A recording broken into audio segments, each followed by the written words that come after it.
Buenas tardes a todos. Vamos a dar inicio a la sesión número 4 del Círculo de Estudios Marx I, Concepción Materialista de la Historia. El día de hoy el tema a tratar es la falsa libertad del liberalismo, una crítica al liberalismo desde el marxismo, análisis de la forma liberal de comprender la vida y sus consecuencias políticas. Los expositores de hoy son César Zapata, bachiller en Sociología por la Pontificia Universidad Católica del Perú, consultor independiente en investigación de temas relacionados a infancia y educación. Fue coordinador del equipo de formación en el año 2014 y desde el 2015 a la fecha es coordinador del equipo de comunicaciones. También expondrá Omar Cavero, licenciado en Sociología por la Pontificia Universidad Católica del Perú y magíster en Economía por la misma Casa de Estudios. Es coordinador general de la Escuela Permanente de Estudios de la Realidad Peruana de Emancipación, donde realiza un trabajo activo de formación marxista, análisis político y fortalecimiento de organizaciones sindicales y barriales. Como comentarista invitado, contamos con Juan Carlos Ubillús, doctor en Literatura Comparada de la Universidad de Texas en Austin y docente de la Pontificia Universidad Católica del Perú y de la Universidad Nacional Mayor de San Marcos.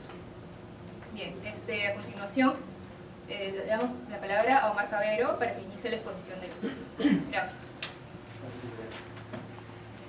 ¿Qué tal? Buenas tardes con todos y todas. Muchas gracias por venir a esta cuarta sesión. Como saben, hemos venido haciendo sesiones descentralizadas dentro de Lima, pero descentralizadas en fin. 2 en la Católica, las 2 primeras. 2 acá en la Uni, esta es la segunda que se hace en la Uni, la cuarta. Y las siguientes 2 van a ser en San Marcos. Y el proceso que hemos venido siguiendo ha sido comenzar desarrollando los conceptos básicos, las categorías fundamentales de la concepción materialista de la historia, para entender bien la manera de razonar de Marx y la forma en que esa manera de razonar y sus herramientas teóricas nos sirven para entender la realidad actual, fundamentalmente, no tanto como aprender un pensamiento históricamente importante, sino porque ese pensamiento hoy nos sirve y es una herramienta fundamental para entender el presente.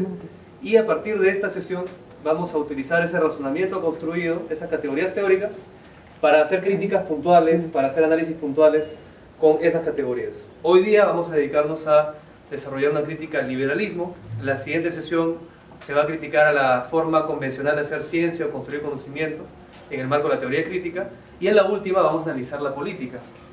Es decir, cómo entender los fenómenos políticos, cómo entender la política y hacer política desde la concepción materialista de la historia y desde el marxismo a fin de cuentas. Entonces, ya para entrar de lleno a esta sesión, yo quisiera que todos pensemos en la idea de libertad. La palabra libertad, los valores de la libertad, probablemente sean un conjunto de valores o ideas aceptadas universalmente. En el Perú, fuera del Perú, en todo el mundo, va a ser normal y va a recibir aplausos además del público que se defienda la idea de libertad. Todos creemos, por ejemplo, en la democracia.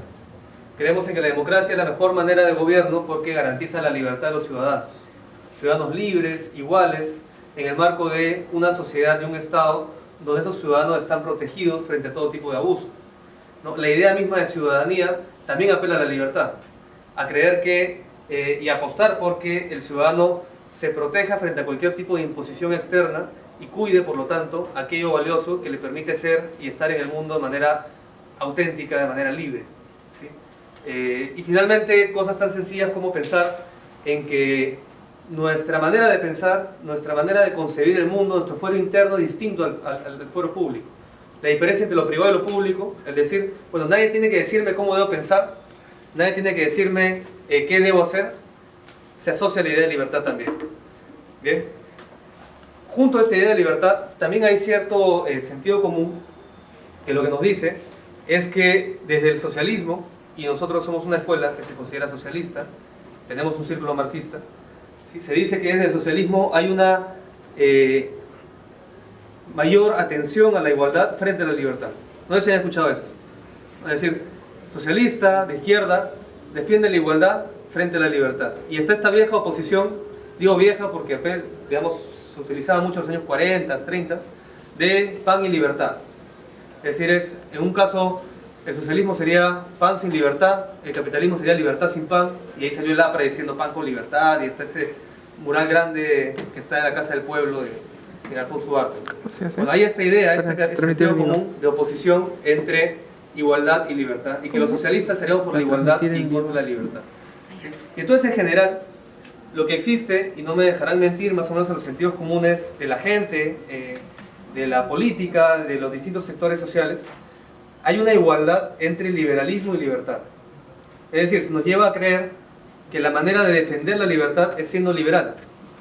¿Sí? Y sectores importantes de nuestra izquierda, después de lo que significó el trauma de Sendero Luminoso durante los 80s, después de lo que fue la caída de la Unión Soviética, los vicios en que cayó el llamado socialismo real, digamos vicios desde el punto de vista de lo que realmente el marxismo, como lo entendemos, debiera defender, dentro de la izquierda se generó un sentido común que decía que la manera en que la izquierda evolucione, aprende sus errores, es modernizándose y volviéndose liberal, ¿sí? Aceptando la democracia, pero no una democracia socialista, que habría que pelear en el concepto y en la realidad, sino una democracia, el modelo liberal de democracia.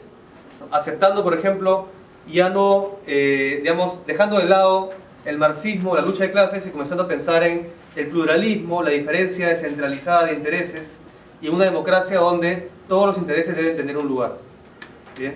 Entonces se fue liberalizando y hoy día existe esta idea de que la democracia, mejor dicho, que la izquierda debe volverse liberal para hacerse un lugar en la política, para hacerse un lugar en el país. Entonces la pregunta es, bueno, en realidad son dos preguntas las que queremos responder acá. La primera ¿es cierto que la manera correcta o la única manera de defender la libertad es siendo liberal? Si es correcta la igualdad, liberalismo, libertad. ¿Sí? Y la segunda pregunta es si es que la izquierda y los que nos consideramos socialistas estamos acertando o nos estamos equivocando al creer que la defensa de la libertad es asumiendo el liberalismo como sinónimo de esta. Esos dos temas vamos a tratarlos en esta sesión y lo que vamos a hacer es lo siguiente. Primero vamos a comenzar trabajando un capítulo o dos capítulos, me parece, de la obra de Milton Friedman, Capitalismo y Libertad, que si bien él no es un liberal clásico, él más bien es el padre del neoliberalismo, porque junta el liberalismo con la teoría neoclásica, presenta en ese texto un conjunto de argumentos muy persuasivos para defender el liberalismo de la manera en que hoy día se entiende, donde no solamente el liberalismo político, sino también el liberalismo económico. Eso estará a cargo de César Zapata, y luego de eso ensayaré yo una exposición formal, general de lo que se puede entender por el liberalismo y hacia el final una crítica. Y en el proceso vamos a hacer un ejercicio que a mí me resulta muy divertido y espero que también resulte a ustedes así. Vamos a hacer las veces de que hasta antes del momento de la crítica, tanto mi compañero César como yo seremos liberales. Entonces cuando hablemos vamos a hacer todo el esfuerzo por persuadirlos de que el liberalismo es la tendencia correcta, es el pensamiento correcto, y vamos a ver si es que logramos persuadirlos y si es que después la crítica es suficiente como para poder romper esa persuasión, porque de repente se van de aquí pensando que el liberalismo es y nuestro círculo de Marx fracasa, ¿no? O quizás esa crítica que hagamos sí resulta buena para poder desmontar ese convencimiento liberal que habíamos generado.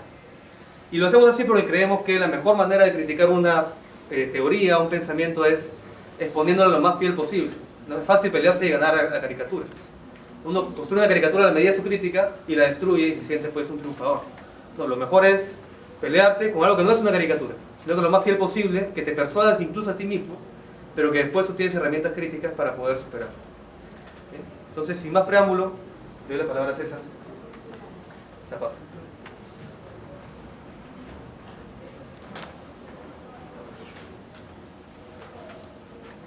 Buenas tardes, ¿cómo están? Mi nombre es César.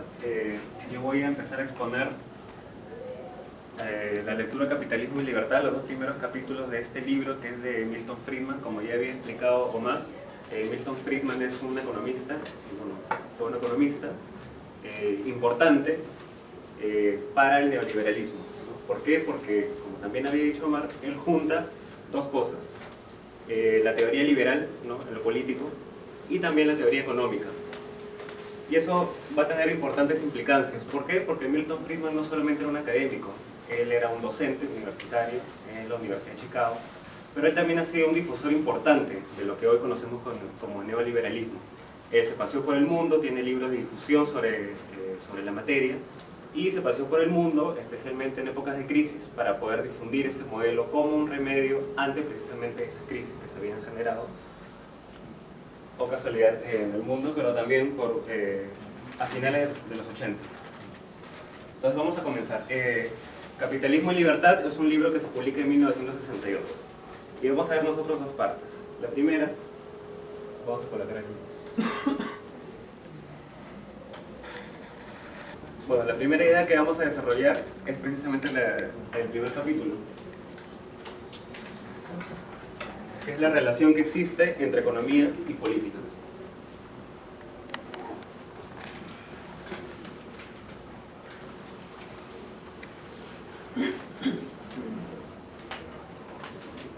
Economía y política son dos aspectos de la vida en general, ¿no? Dice Friedman, que se suelen entender como separados.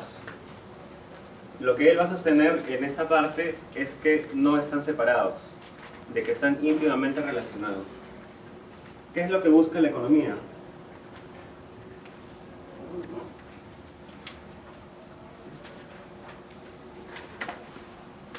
El bienestar material de las personas. ¿Y qué es lo que busca la política, o lo que debería buscar? Es la libertad individual.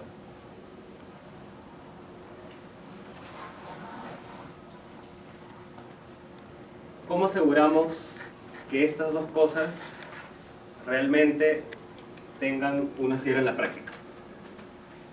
Como dice Friedman al comenzar, hemos tenido experiencias en la historia, y esas experiencias nos han mostrado que ciertas formas de organizar la economía y el Estado han tratado de vincular esto, o no han tratado, o han de repente buscado esto, pero han tratado. Las experiencias socialistas, como las describe Friedman, o las del estado de bienestar también, como experiencias colectivistas en general, para hablar de ellas, dice que han buscado, por ejemplo, el bienestar material, y en algunos casos han fracasado, pero han tenido, en el caso de los socialismos, no han tenido ni bienestar material porque han fracasado, han caído en la pobreza, y tampoco han tenido libertad individual porque se trata de autoritarismo, ¿no?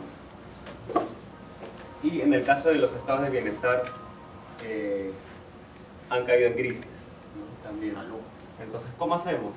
Necesitamos un sistema que nos asegure ambas cosas. ¿Y cuál es ese sistema que nos va a asegurar esto? El capitalismo competitivo.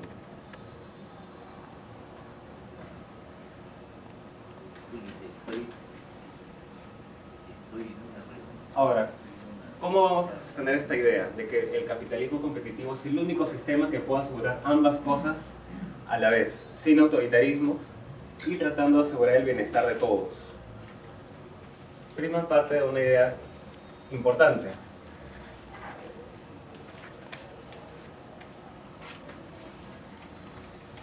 De la idea de libertad. Si nosotros queremos libertad individual, necesitamos entonces libertad política, ¿verdad? Como decíamos, estas dos esferas están íntimamente relacionadas. Necesitamos algo que asegure la libertad política. Para Friedman, solo la libertad económica puede hacerlo. Y la libertad económica es libertad. Ambas se encuentran en algo más grande, que es la libertad en general. Esa es la primera parte, si es que han leído el texto. Bueno, para los que han leído el texto, ¿no? Esta libertad económica la aseguran las empresas. En la traducción que nosotros tenemos dice organizaciones económicas, se refiere a las empresas. Y al ser la libertad económica una parte de la libertad en general, la libertad económica se convierte en un fin en sí mismo, porque nos va a asegurar otra libertad, que es la libertad política. Entonces ahí tenemos estas dos primeras ideas.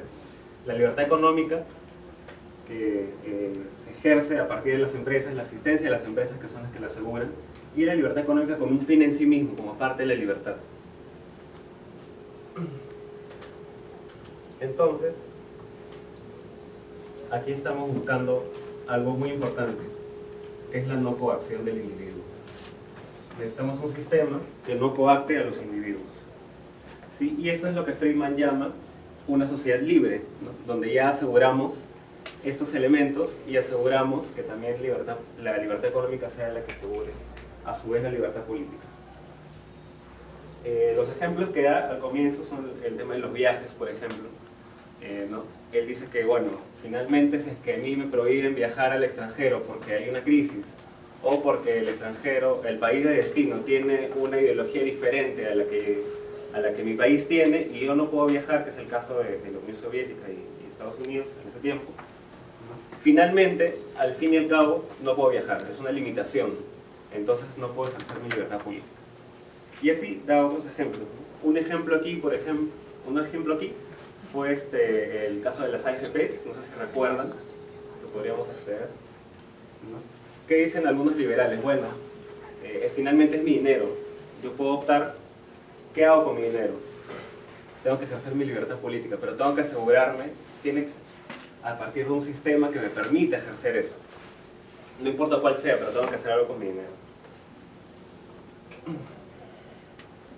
Entonces, ¿pero cómo sostenemos esta afirmación de que la libertad política necesita sí o sí de la libertad económica? Y aquí Friedman nos va a dar algunas pistas, que son básicamente dos.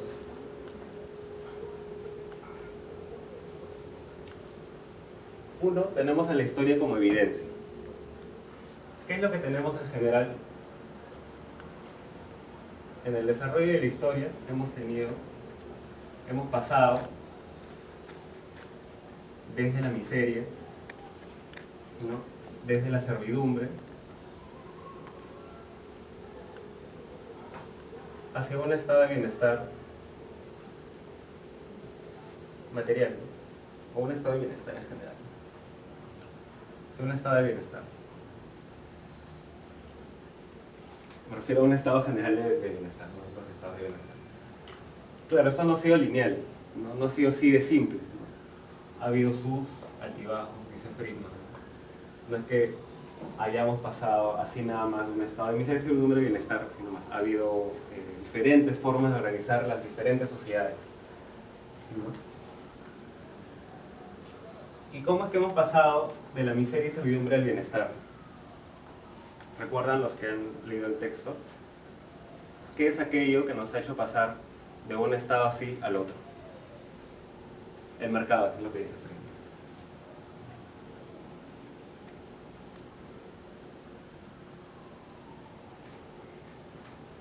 Y se refiere al libre mercado, ¿no? Y aquí hay algunos ejemplos, ¿no? Si los recuerdan, habla precisamente porque esta relación no ha sido lineal, ha habido ciertos órdenes sociales, ciertos estados en la historia que han tenido una combinación rara entre libertad económica y libertad política. Y precisamente hay algunos ejemplos, ¿no? Él decía, por ejemplo, que en la Rusia zarista, antes de la Primera Guerra Mundial, bueno, había autoritarismo, ¿no? Había un Estado que lo controlaba todo, era un Estado centralizado.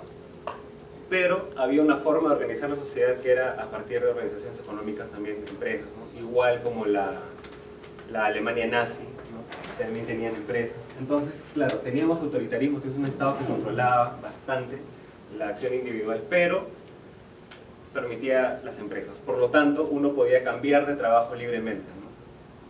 Tenía ciertas restricciones, pero yo podía cambiarme de trabajo. No había un Estado que me dijera, el modo de producción necesita tales personas trabajando en tales posiciones sociales, así que te vas a trabajar. No había eso.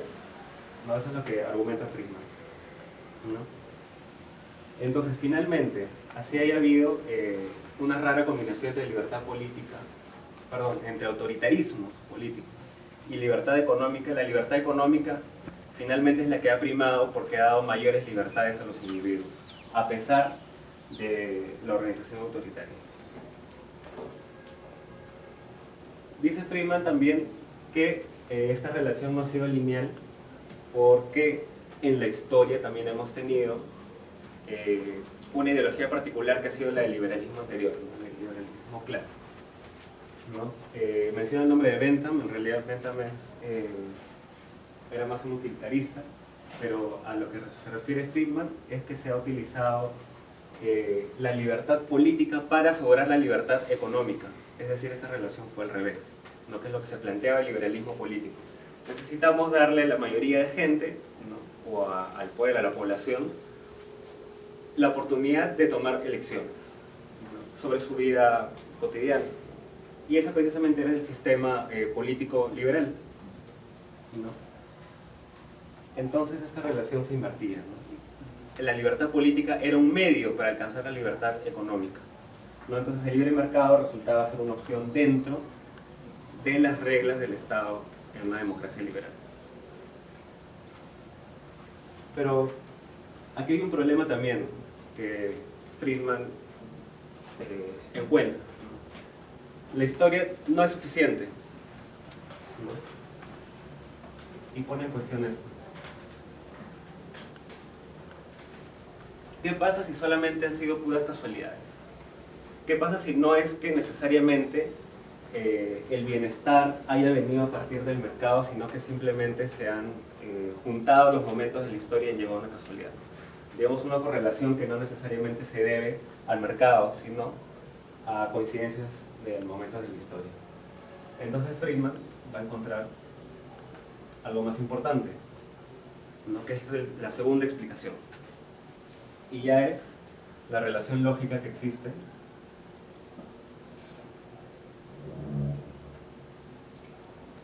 entre la economía y la política. ¿Cómo va a explicar esto? Decía Friedman que el fin último para un liberal, ¿cuál es? ¿Cuál es el fin último para un liberal? La libertad del individuo.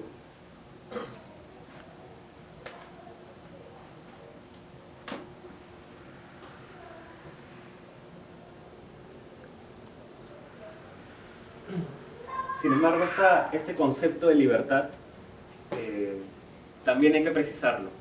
¿Por qué? Porque la libertad es cómo sabemos cuándo yo soy realmente libre. Bueno, pues la libertad se define necesariamente cuando hay otras personas, cuando tomamos decisiones que involucran también a otras personas. Es decir, esta libertad individual también implica pensar que estoy en convivencia con otras personas, en una sociedad, ¿no? Claro, previamente ya tenemos el principio de libertad individual. Primero soy individuo, pero yo voy a ejercer mi libertad cuando estoy con otras personas. Entonces aquí es lo que tenemos como, mejor dicho, es un concepto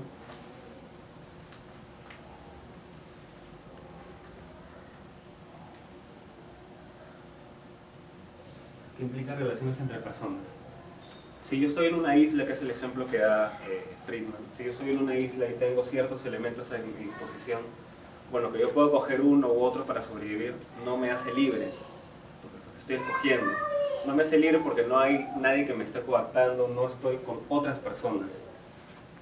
¿Cuándo yo voy a ver ese tema de libertad? Cuando estoy con otras personas y a partir de esa convivencia en sociedad, es que mi libertad se enfrenta a la libertad de otros, ¿no? Por eso es que él dice que necesariamente para pensar en libertad, no solamente es que yo esté solo y pueda escoger en abstracto, sino que pueda escoger cuando existen otras personas que también ponen en juego su libertad, ¿no? Pero igual hay que tomar algo muy importante, que si bien es cierto, también es una ética individual.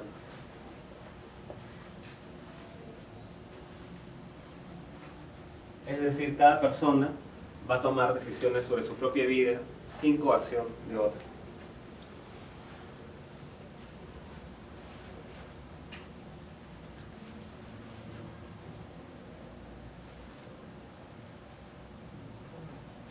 Entonces, puede pasar por aquí. Dice Friedman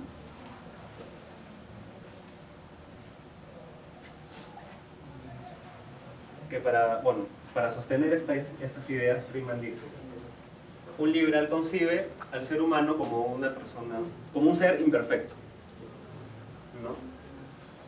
¿Qué significa esto? En una sociedad donde existen varias personas,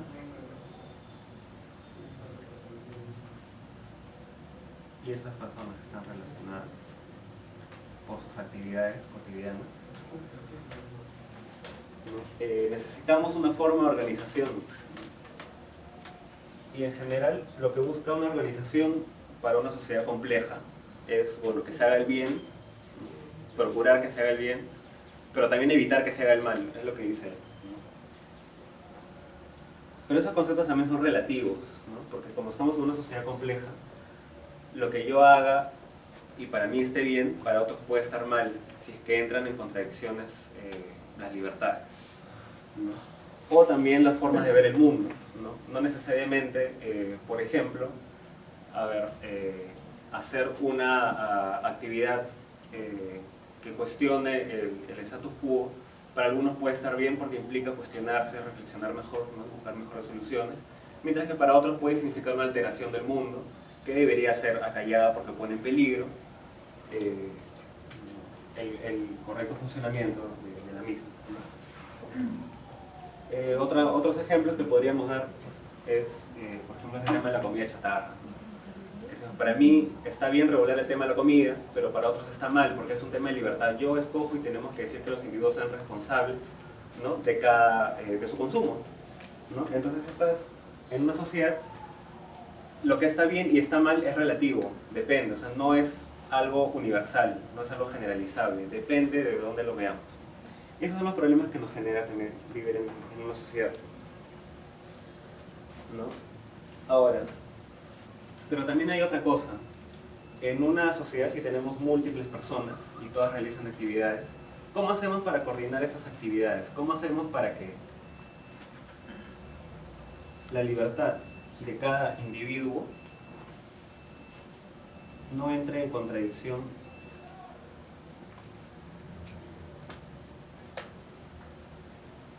con las interdependencias con otras actividades de otros individuos? ¿Cómo coordinamos esas actividades? Bueno, hay dos aspectos con los que tenemos formación en ciencias sociales, solamente ya lo sabemos, son dos conceptos que se suelen repetir. Friedman los trae aquí.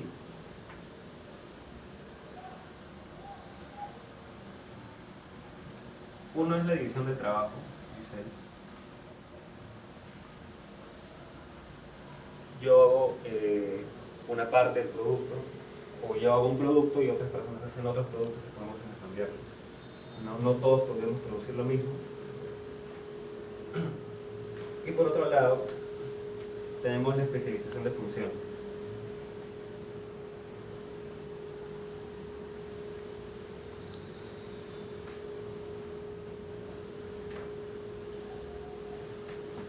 Y es así como las actividades pueden conciliarse, ¿no? Sin que afecten las libertades de los individuos. Bueno, pero ¿esto cómo se hace? ¿No? Porque así suena muy general, ¿no? Para organizar estas actividades, solamente hay dos formas. Solamente hay dos formas de organizar las actividades de la gente. Y son contrapuestas. La primera es mediante la organización centralizada, ¿no? Una dirección central.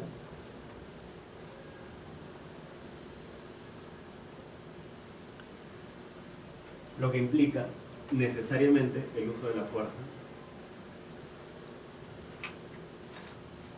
Es decir, un Estado o una organización, un ente que te va a decir qué es lo que tienes que hacer, ¿no? Y por otro lado tenemos el mercado. ¿Y qué es el mercado?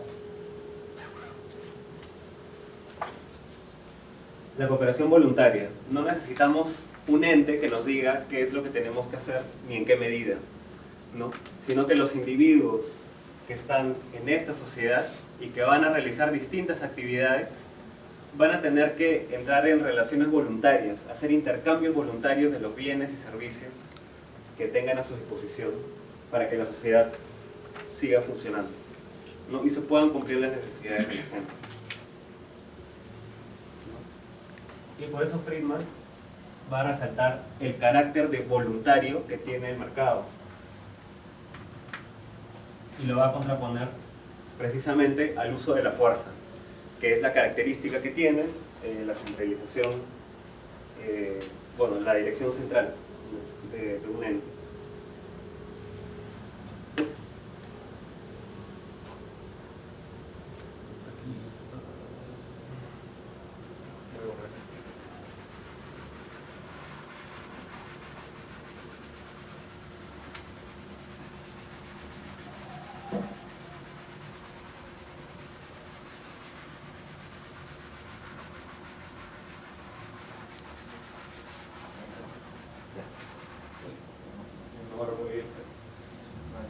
Ojalá que sea.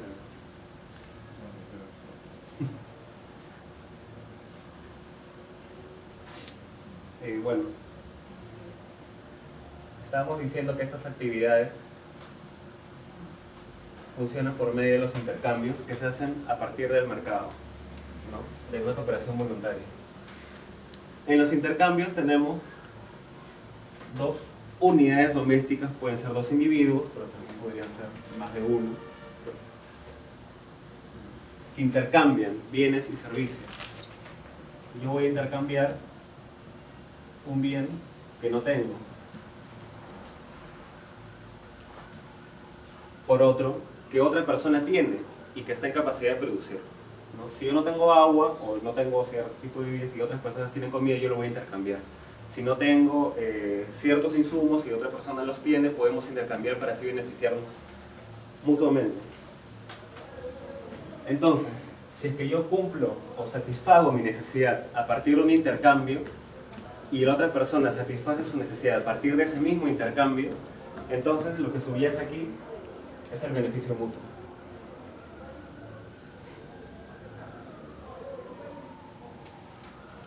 Detrás de cada intercambio en el mercado está el beneficio mutuo. Eso es lo que nos dice Friedman, ¿no? Y esta sociedad ya sabemos que es compleja y en el mundo contemporáneo esa sociedad se va haciendo cada vez más compleja. La sociedad ha creado pues otras instituciones que se van a encargar de facilitar estos intercambios, ¿no? Cada vez más complejos, ¿no? Estas unidades van a evolucionar, ya no solamente van a ser individuos o grupos de personas, sino van a ser empresas, ¿no? Y también para facilitar esos intercambios se va a crear el dinero, ¿no? Entonces ya tenemos una organización que no solamente tiene intercambios, sino también tiene medios para intercambiar, ¿no? Y estos medios que facilitan los intercambios son las empresas, ¿no? Y también el dinero. Pero para facilitar todo esto necesitamos dos requisitos indispensables. El primero es que estas empresas sean efectivamente privadas. ¿Qué significa esto? Que no tengan reglas detrás que impidan que estos intercambios se hagan con facilidad, ¿no? Y por otro lado necesitamos que los individuos sean efectivamente libres, es decir, que no haya ninguna voluntad detrás que los coaccione, que les diga qué es lo que tienen que hacer o decir cuál es la preferencia que deberían tener frente a la que ellos tienen, ¿no? No debe haber nada detrás, cada individuo debería ser libre de escoger a partir de su propia preferencia, ¿no?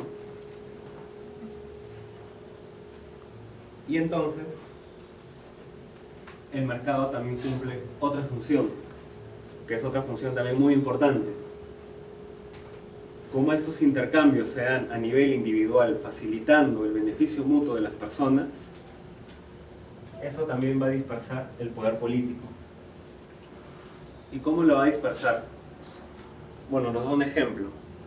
¿Qué pasaría si unos gobernantes, ¿no?, nos pusieran mayores limitaciones? El Estado, necesariamente, o una dirección central, lo que va a hacer es hacer uso de la fuerza, ¿no? Nos va a imponer ciertas restricciones, ciertas leyes, ¿no? De repente va a decidir, porque se decidió en mayoría o en alguna votación, que se haga cierta política.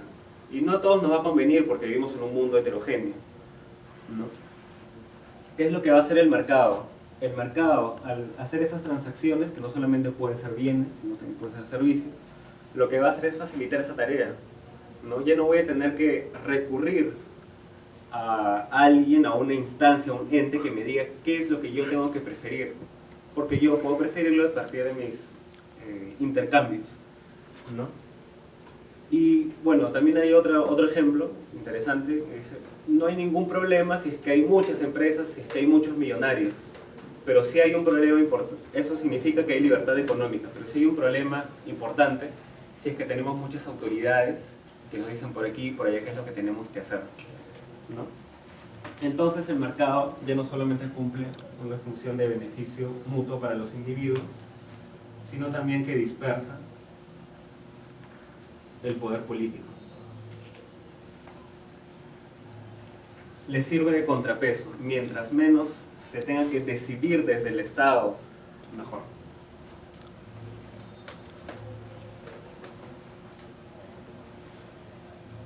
Aquí también hay algunos ejemplos interesantes, ¿no?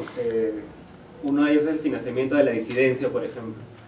En el capitalismo uno puede disentir, yo puedo hacer mi círculo de estudios sobre marxismo sin ningún problema. Nadie me puede decir en una democracia capitalista que yo no debo hacer esto. La historia nos ha demostrado que en los socialismos no se puede hacer lo mismo. Uno no puede hacer propaganda sobre el libre mercado en un régimen socialista, es lo que dice él, ¿no? Y más bien en un régimen capitalista, aquí se puede tener financiamiento, ¿no? A partir del excedente que la gente tenga en sus bolsillos, ¿no? Si alguien quiere financiar esto, pues viene y lo financia, ¿no? Igual para las campañas políticas, por ejemplo, ¿no? Necesitamos financiamiento, bueno, viene un millonario y financia las campañas, ¿no? Financia las campañas de los empresarios, perdón, las campañas políticas, ¿no? No tenemos un Estado que nos diga qué es lo que tenemos que hacer, ¿no? No tenemos un Estado que nos diga no disientas, piensa de determinada forma, ¿no? Sino tenemos un Estado capitalista que nos dice puedes pensar como tú quieras, no hay ningún problema, ¿no? Y bueno, otros ejemplos. Ahora, ¿cómo garantizamos que realmente ocurran estas cosas? ¿No? Porque teóricamente se ve bien, ¿no? Se ve coherente, ¿no? Pero ¿cómo garantizamos que esto ocurra? Necesitamos entonces que esta organización tenga los mecanismos que hagan cumplir esto. Y el Estado, el poder político, mejor dicho, para ser más preciso según Friedman, el poder político tiene estas características, ¿no? No voy a borrar porque está manchado. Lo puedo poner por aquí. Oye, lo vamos aquí. Aquí tenemos el mercado, ¿no? Eso es un ejemplo del mercado. El mercado lo que nos trae, en general,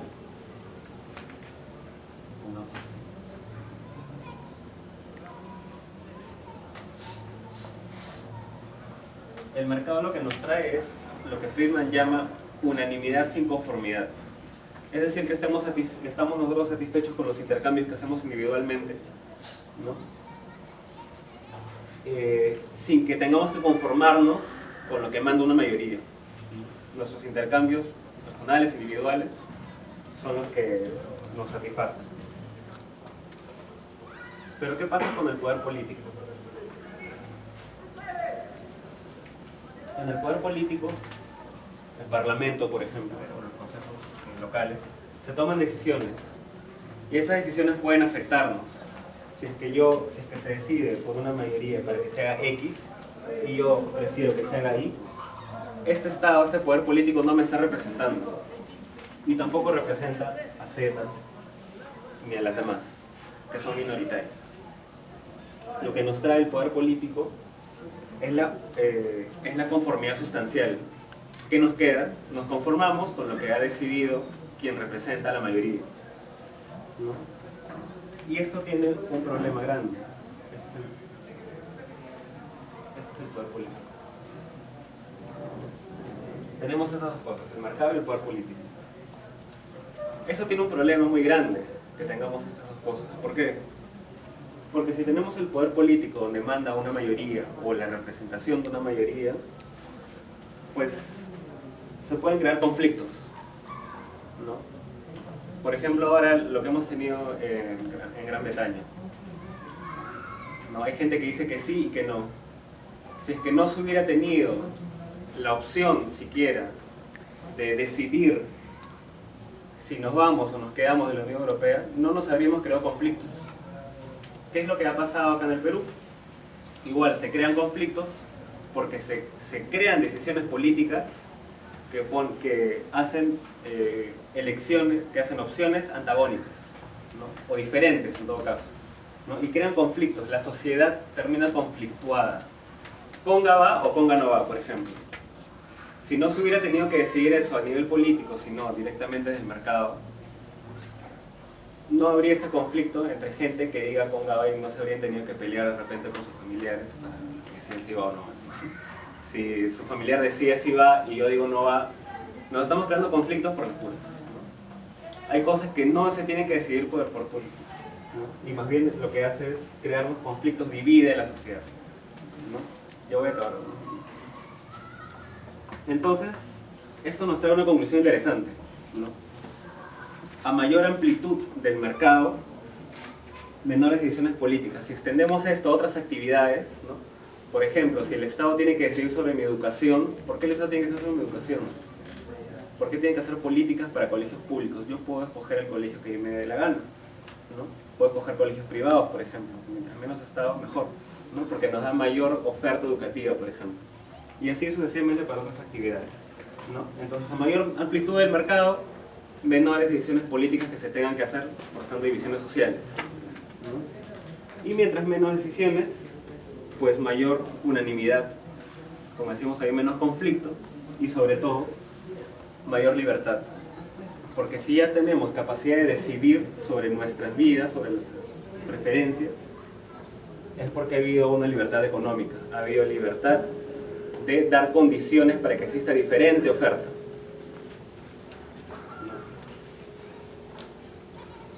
Y entonces, ¿dónde entra el Estado? ¿Podemos vivir en anarquismo? Friedman dice no. No tenemos que vivir en anarquismo. El Estado tiene una función particular dentro de este esquema. ¿Y cuál es? Vamos a ponerlo por ahí.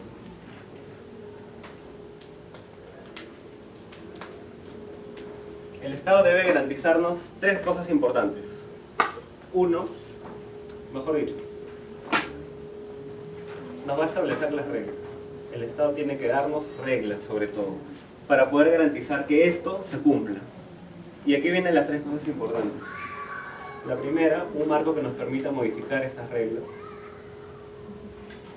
La segunda, interpretarlas. Tiene que servir de árbitro entre los diferentes intereses que puedan entrar en pugna.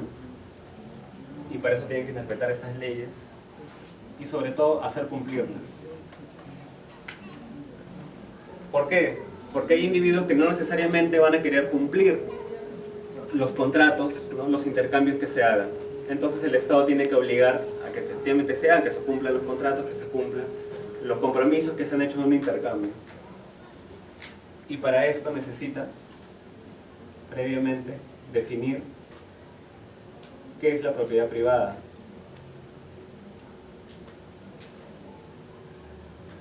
Un concepto importante para el liberalismo, ¿no? Y sobre todo evitar los monopolios. Definir la propiedad privada porque necesitamos garantizar algo que los individuos puedan defender, ¿no? En esos intercambios, ¿no? Sin que alguien me coacte, ¿no? Y también evitar los monopolios. ¿Por qué? Porque los monopolios también hacen que yo no pueda decidir libremente. Si yo solamente tengo una empresa que me ofrece leche, yo no voy a poder escoger qué tal esa leche es de mala calidad o es muy cara. Necesitamos un Estado que me garantice que haya otras empresas que me den otros productos para yo poder escoger cuál es la que a mí me conviene, cuál es la que yo prefiero, la que es más rica, la que es menos cara, la que es de mayor calidad, etc., ¿no? Entonces este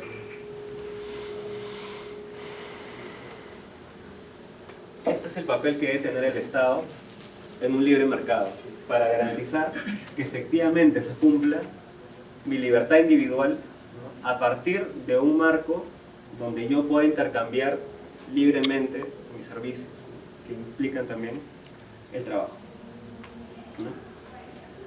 Y aquí hemos terminado. Por supuesto, este monopolio también es para evitar la intervención estatal, no se olviden, porque también la intervención estatal entorpece.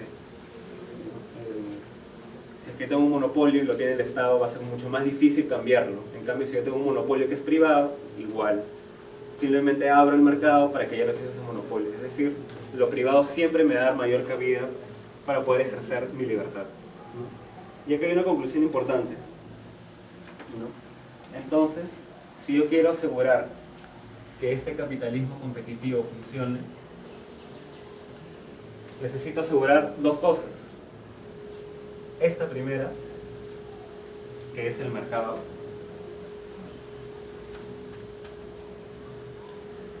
y esta también, que es el Estado, y el Estado como democracia. Esta democracia que me va a permitir esta libertad política. Y ya tenemos los dos elementos importantes que nos van a garantizar todo lo anteriormente expuesto, ¿no? Si queremos un libre mercado, si queremos una sociedad libre, mejor dicho, necesitamos un libre mercado que asegure que todos cumplamos, mejor dicho, que todos satisfagamos nuestra necesidad libremente a partir de los intercambios que queramos, como queramos y con quienes queramos, sin que nadie nos coarte.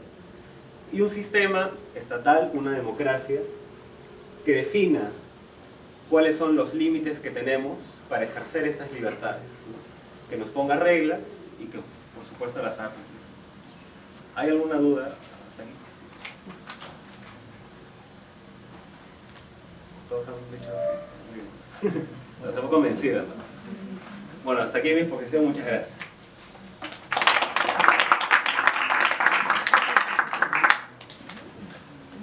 Al parecer todos están convencidos. Voy a tratar de aumentar ese convencimiento en poco tiempo, porque lamentablemente voy a tratar de borrar con esto. No tenemos el local más allá de las 6.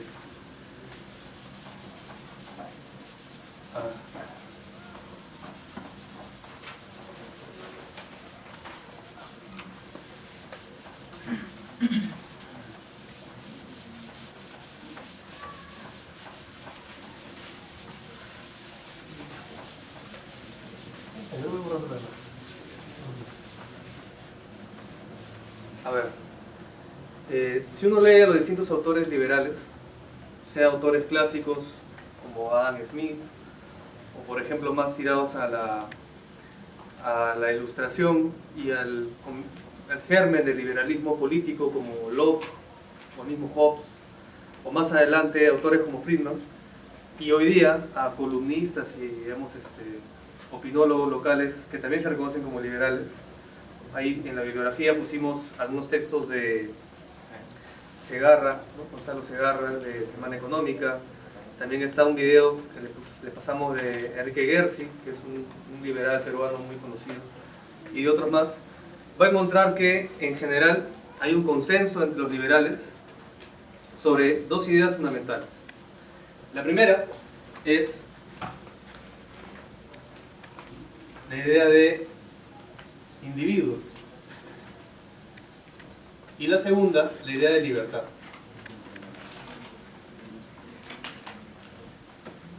Cualquier liberal, cualquier creyente en la libertad, a la manera de liberal de verla, va a plantear la siguiente tesis: que el liberalismo debe asegurar una vida digna para los individuos, donde esa dignidad se explica necesariamente a partir de que se asegure su libertad, la libertad individual. Ahora bien, ¿qué individuo es este individuo? No importa, en realidad. Todo ser humano esencialmente es un individuo desde esta perspectiva, y por lo tanto la libertad de ese individuo que hay que garantizar es de un individuo que puede ser cualquiera de nosotros acá en el Perú ahora, puede ser en cualquier parte del mundo, puede ser hoy como puede ser en el pasado, como será en el futuro. No es necesario situar necesariamente de manera histórica, darle características culturales a ese individuo. Todo ser humano por esencia tiene derecho a esa libertad, y ese ser humano es concebido de manera individual. Entonces, en sentido estricto, es un individuo abstracto que podemos verlo como un individuo preconstituido. ¿Qué quiere decir eso? Quiere decir que no tenemos que poner en discusión en esta máxima de que hay que asegurar la libertad individual si es que este individuo tiene capacidad o no tiene capacidad de decidir, o qué es lo que quiere, o qué es lo que cree sobre el mundo. Sí, asumimos que el individuo ya está. Nuestro punto de partida para teorizar desde el liberalismo es el individuo, abstracto y preconstituido. ¿De acuerdo? Y en segundo lugar, como el individuo es la fuente del concepto de libertad, vamos a asumir que el individuo sabe lo que quiere.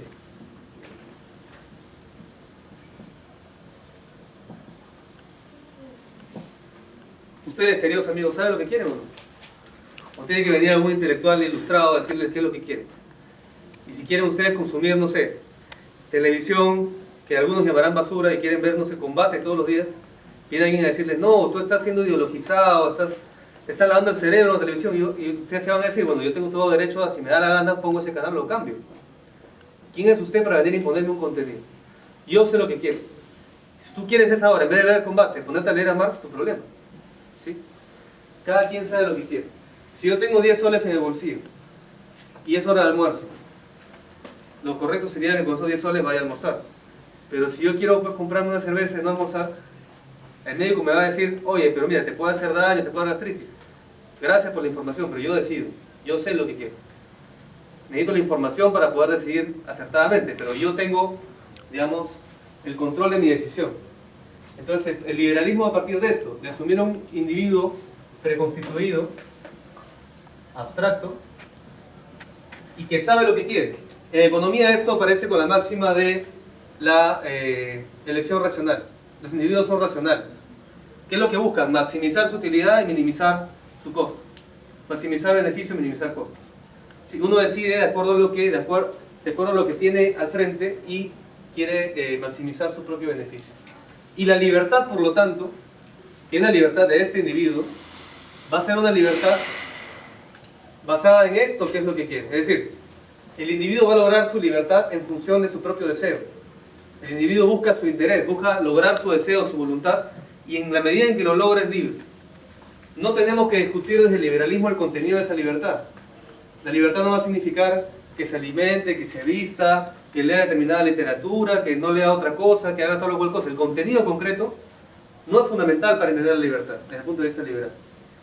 Hayek, que hace poco lo mencionaba este joven famoso comentarista, Mijael Garrioleka, mencionaba un artículo a Hayek defendiendo el liberalismo.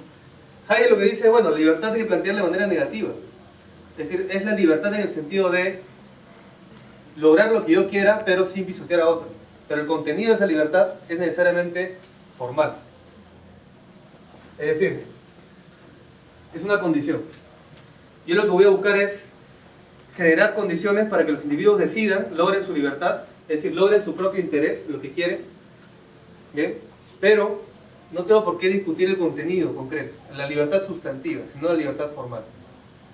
¿Bien? Entonces, ¿qué es lo que se plantea desde el liberalismo? Que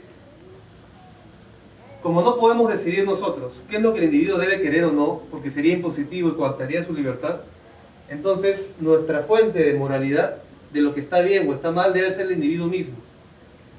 ¿Sí? Por eso es que, en general, ustedes van a encontrar dentro de la literatura liberal y de la gente que se define como liberal, una renuencia a discutir cuestiones de moral o de ética. Si yo no voy a discutir qué es lo que debe o no debe ser, qué es lo que está bien o lo que está mal, porque lo que está bien o lo que está mal se genera a partir del individuo mismo su capacidad de decidir qué es lo que considera que está bien para sí mismo. ¿Sí? Y por lo tanto, en el marco de toda esta concepción, esta libertad formal va a ser vista como una forma de evitar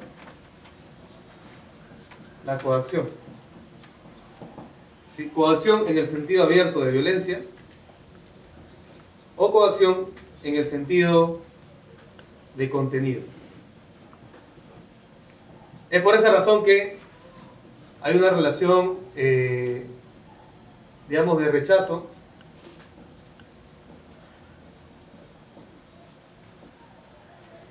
al Estado, pero un rechazo que es un rechazo relativo.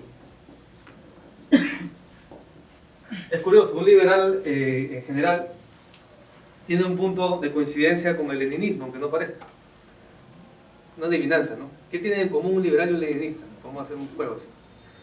¿Ya? Y en general cualquiera que trate de estudiar la política y el fenómeno del Estado, ¿qué creen que tendrían en común al momento de pensar en el Estado?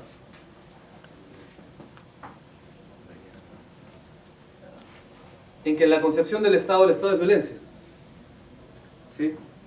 Es decir, el leninista, ¿qué te va a decir? Lenin, ¿qué te va a decir? Bueno, el Estado es violencia de clase. Es violencia profesional, sistemática, organizada, para imponer el dominio de clase. Pero es violencia. ¿Qué te va a decir el liberal? Bueno, el Estado es violencia también, pero violencia de quien lo dirija. Entonces, ¿qué es lo que hay que hacer con el Estado? Hay que minimizarlo, reducirlo al máximo. ¿Sí? De ahí viene el rechazo al Estado. Porque el Estado, ¿qué es lo que hace? Te regula. Y toda regulación implica coacción, de alguna u otra manera. Entonces, si el Estado crece mucho, va a poner contenidos, va a utilizar la violencia, va a decirle a la gente qué hacer y por lo tanto le va a reducir la libertad. Si el Estado lo tenemos contenido, lo que debe hacer, y es el único rol que el liberal le reconoce al Estado, es asegurar las condiciones para que esa libertad pueda ejercerse. ¿Qué significa eso? En el marco de un pacto democrático, por ejemplo, limitar la posibilidad del uso de la violencia entre individuos. Por eso monopoliza la violencia para resguardar las libertades.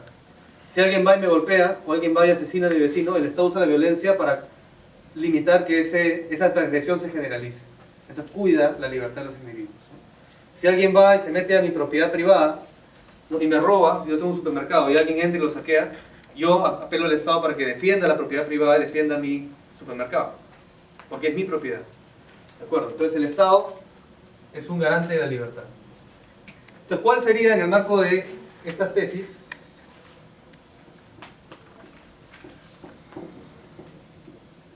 la mejor manera de la convivencia social? Como decía ya César, respondiendo a lo que planteaba Friedman, es básicamente una cosa del liberalismo clásico, en general, y es la idea de la democracia. ¿Sí? Entendida como una forma de gobierno donde el pueblo gobierna en el marco de un acuerdo entre individuos que construyen determinada legalidad, determinada institucionalidad, que crea un Estado que resguarda ese pacto común, ¿sí? Donde las mayorías pueden ejercer cierto poder, pero siempre respetando a las minorías, y en general el discurso de la democracia no es común. No quiero redundar demasiado en lo que entendemos por democracia liberal, que está en nuestra propia Constitución. ¿Qué agregarían algunos otros, como Friedman? Dirían, además, el mercado. ¿Por qué razón? Por lo que ya exponía César. Porque el mercado es unanimidad sin conformidad. Es decir, yo logro mi libertad a partir del consumo. No puede ser solamente libertad formal en condiciones políticas, porque mi libertad se realiza en una economía. Entonces, ¿cómo realizo mi libertad en una economía? A partir de ser ofertante o demandante y poder ejercer intercambios donde yo soy libre. Nadie me va a imponer a mí que comprar. Nadie me va a obligar a mí a contratar a alguien. ¿Sí? Nadie me va a obligar a mí a que otro me contrate. En el mercado yo soy libre. Soy igual a los demás y soy propietario. Tengo mi dinero aquí y nadie me lo va a robar. Y si alguien me lo roba, viola las leyes del mercado y está yendo en contra de este pacto que el Estado tiene que hacer cumplir. Entonces el Estado me va a proteger del robo y yo voy a exigir que me proteja del robo. Entonces, democracia y mercado como las formas de la convivencia social. ¿Sí? Hasta ahí, ¿qué tal? ¿Qué pasa si cortamos el círculo acá? Se disuelve la emancipación. Comenzamos a hacer círculos de Friedman, de Hayek, ya no de Marx. La pregunta es ahora, ¿qué podemos decir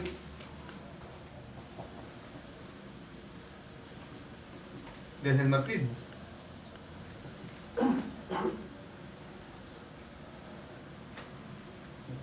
Convendrán conmigo en que esta manera de entender la libertad, estas ideas, no son para nada marginales. La mayoría de nosotros o nos hemos formado en ellas desde pequeños, o las hemos ido aprendiendo en distintos ámbitos donde se escuchan, tanto en la academia, en los medios de comunicación, ¿sí?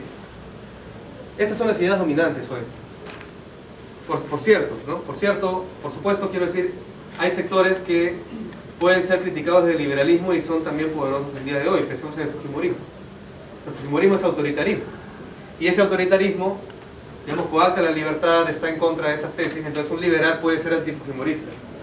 Y actualmente en nuestra izquierda, por la forma conservadora que ha tomado la derecha y que ha tenido esa derecha históricamente en el país, ser liberal lo pone a uno a la izquierda del espectro político y por lo tanto en nuestra izquierda hay una confusión general entre ser de izquierda y ser liberal. No sé si ustedes se dieron cuenta cuando apareció Alfredo Barnechea, liberal de derecha, de Acción Popular, y un sector grande de potenciales votantes del Frente Amplio, que era el partido de izquierda un poco más fuerte en las elecciones, se fue con Barnechea o no sabía a dónde irse, porque en términos programáticos no había mayores diferencias, en términos de discursos tampoco. Nuestra izquierda en general ha asumido este discurso como el discurso que le debería llevar a aceptar la democracia como se nos plantea. ¿Correcto? Entonces, ¿cómo plantearíamos una crítica al liberalismo? Voy a usar color rojo para ser consecuente con el socialismo. ¿Ya? ¿Qué hay acá? Cuando decimos individuo, libertad, como punto de partida para construir la teoría liberal. ¿Qué se preguntaría un marxista que se respeta? Ponemos una página de Facebook, ¿eh? Marxista que se respeta y sacamos memes marxistas. ¿Qué diría un marxista que ha leído la ideología alemana, que ha venido al círculo de estudios de emancipación, las 2 primeras sesiones, o hasta la tercera, sobre el individuo? ¿Qué contexto tiene para Ajá, el contexto, pero algo más. ¿Qué más? las condiciones materiales? Exacto. ¿Sí? Dicho de otra manera, este individuo no puede ser un punto de partida. Hay que explicarlo. Y no es poca cosa decir eso. ¿Se acuerdan cuando hablamos de la concepción materialista de la historia? Decíamos, bueno, para que haya historia, para que haya vida en sociedad, tenemos que explicar primero por qué el individuo está ahí viviendo. Y ese individuo está ahí viviendo porque está en el marco de un modo de producción que le garantiza condiciones materiales para vivir. Se alimenta, se viste a partir de una economía, de una estructura productiva que le produjo eso y a la cual accede en determinada ubicación en relaciones sociales construidas en el marco de esa estructura. ¿Sí? Y relaciones sociales que lo exceden en términos de su posibilidad de cambiarlas individualmente y también en términos temporales. Existen antes de que el individuo llegue. ¿Sí? Salud. Entonces, lo primero que diríamos es que el individuo no puede ser un punto de partida, es más bien un punto de llegada. Y el individuo es un producto social.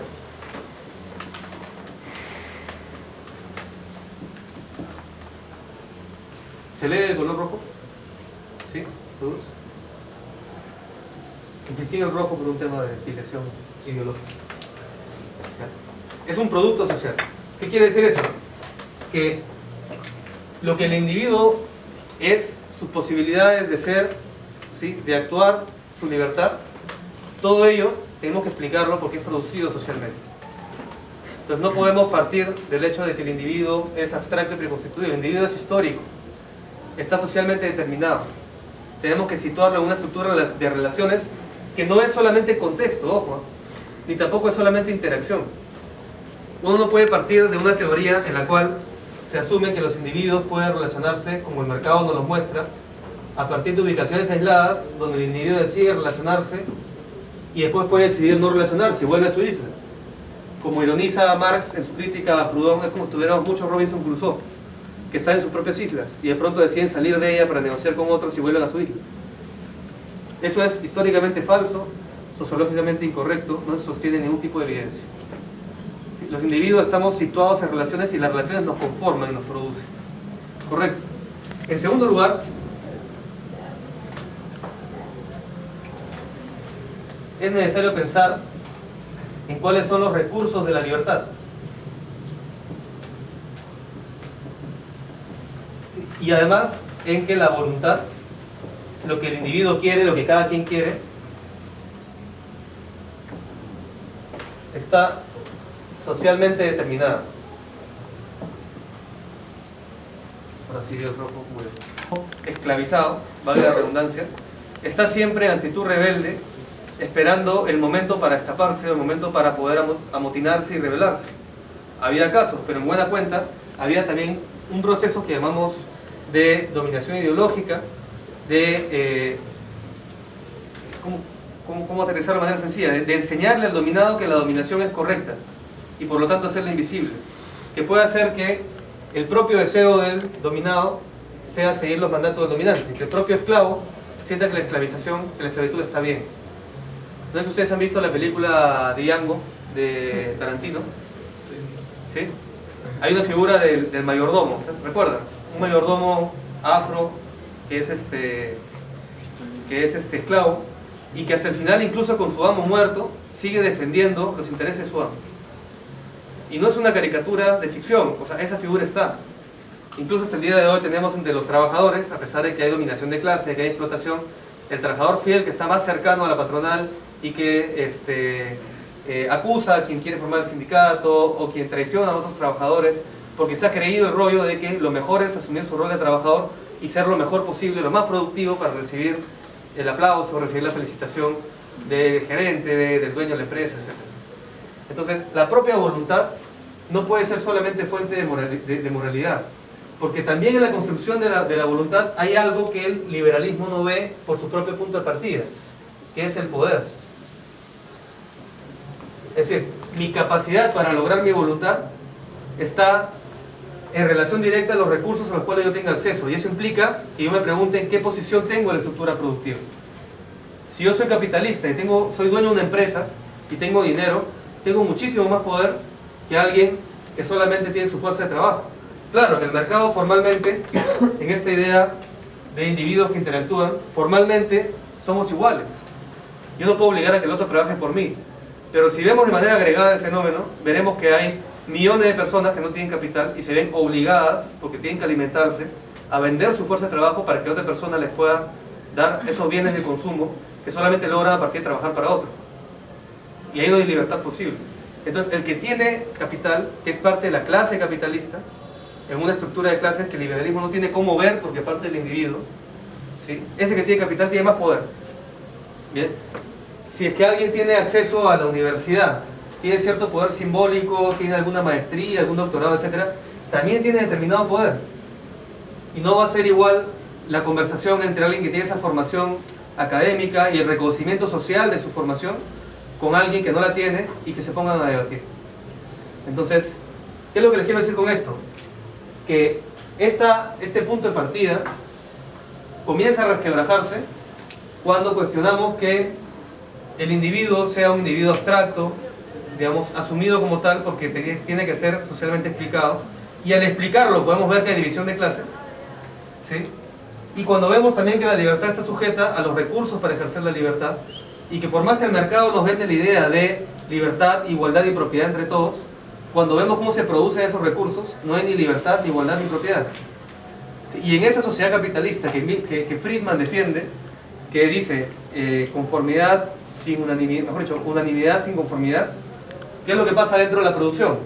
Que en la empresa no es que el trabajador va a ponerse a discutir con el empleador. Ahí es economía planificada, es verticalidad absoluta, es el autoritarismo máximo. El trabajador está ahí y tiene que obedecerle al patrón en el marco de la legalidad vigente. Si no le obedece, sale. Porque no es un sujeto político ahí. No tiene opinión. Es un insumo de la producción y le pertenece formalmente a quien lo contrató. Entonces, en los extramuros del sistema capitalista, aparentemente extramuros porque el mercado te lo oculta, que es la producción, me refiero, cuando te sumerges en la producción te das cuenta de que todas las ilusiones del mercado se trastocan en sus contrarios. ¿Sí? Entonces, el liberalismo no ve la realidad del poder. Y finalmente, cuando el liberalismo dice, está bien, el mercado es un problema, pero necesitamos mercado para que pueda garantizar la libertad. ¿Qué está haciendo el liberal? Está asumiendo que el Estado puede ser neutro, ¿sí? Que la regla de juego que el Estado construye, que la institucionalidad que construye pueden estar al margen de los conflictos entre las gentes, que uno puede pensar distinto que otro y el Estado va a regular esas diferencias en el marco de un régimen democrático donde el Estado es como un garante externo. Acuérdense de la figura del Leviatán, no sé si han leído a Hobbes o han escuchado esta idea de que el Estado surge como un gran monstruo que tiene demasiado poder, porque si no existiera ese monstruo grande con tanto poder, los individuos nos mataríamos entre nosotros. Entonces delegamos libertades y construimos ese monstruo, pero que finalmente estaría al margen de nuestras diferencias. ¿Bien? Entonces, ¿qué es lo que te dice el liberalismo? Te dice, es posible entonces que este Estado pueda pensarse como un Estado de contenido neutral, o en todo caso, el contenido que tenga va a partir de la deliberación civilizada entre los individuos. Pero en realidad, si partimos del hecho de que tanto el individuo como las organizaciones que construye, como las instituciones que elabora y que practica, están situadas en el marco de relaciones sociales y de una estructura social que produce material y simbólicamente a la sociedad de manera permanente, una producción social de la sociedad, ese Estado entonces está situado en el marco de las divisiones de clase que también se generan en esa estructura productiva. Entonces no es posible pensar en una institucionalidad neutral. ¿Sí? ¿Un minuto? Ya. Bien. Entonces, recapitulando, el individuo es un producto social, por lo tanto el punto de partida inicial, el sustento máximo del liberalismo, no se puede sostener a carta cabal, digamos, hasta sus últimas consecuencias. La idea de libertad que se desprendía de esa errónea concepción del individuo como una entidad externa a su propia, a la producción social, también se ve limitada cuando nos damos cuenta de que es necesario considerar los recursos para esa libertad, que también son socialmente producidos. ¿Sí? Y por lo tanto también la propia voluntad y su producción social en el marco de la historia. Y finalmente, cuando vemos que el Estado no puede ser neutral ni estar al margen de las divisiones entre individuos, porque no existe esta institucionalidad neutral, entonces ¿qué es lo que estamos diciendo entre líneas acá? ¿Cuál es la crítica fundamental que estamos planteando desde el marxismo? Que al partir de un individuo extraído de sus relaciones sociales, estamos dejando atrás no solo las relaciones sociales, sino el propio carácter histórico de esas relaciones. En otras palabras, ¿qué es lo que estamos haciendo? Estamos tomando una fotografía de la realidad actual, capitalista, como es de la modernidad occidental capitalista, y asumiéndola como la última definitiva. No hay cambio histórico posible acá. Claro, el liberal te va a decir, sí, hay distintas personalidades, va transcurriendo el tiempo, pero si yo no veo cuáles son las estructuras sociales que construyen y producen esa historia permanentemente, entonces yo simplemente voy a ver el transcurrir de personajes en el marco de una historia estática. Y si yo asumo esa historia estática, asumo lo que hay hoy día como algo natural y definitivo, estoy avalando, así mi prédica liberal me lo impida, estoy avalando que, por ejemplo, hoy día haya explotación del trabajo, que hoy día haya dominación de clase, o haya incluso dominación de género, dominación étnica, porque yo voy a poder decir, bueno, bacán, el machismo es un problema, sí, pero yo no tengo por qué imponerle a la mujer que sea feminista, por ejemplo. Si es que la mujer cree que está bien la dominación masculina, está bien. O sea, un liberal radical te podría plantear algo así. Publicidad racista, sí, publicidad racista, pero si la consume un consumidor cobrizo o afrodescendiente, ¿cuál es el problema? Él está eligiendo la publicidad racista. Tú que te crees que parte de la élite intelectual crees que eso es racista, pero si los individuos lo quieren y lo aceptan, está bien. Entonces no se ve que históricamente se construyen sentidos comunes en el marco de una dominación que inicialmente nunca fue consenso, que inicialmente tendió a ser siempre violencia.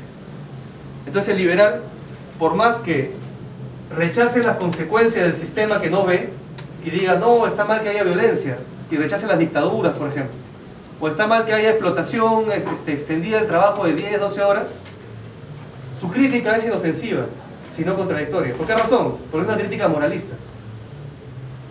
No puede ser otra cosa, porque parte de un no entendimiento de estructuras sociales, de un no entendimiento del sistema social y económico, de un no entendimiento de la historia.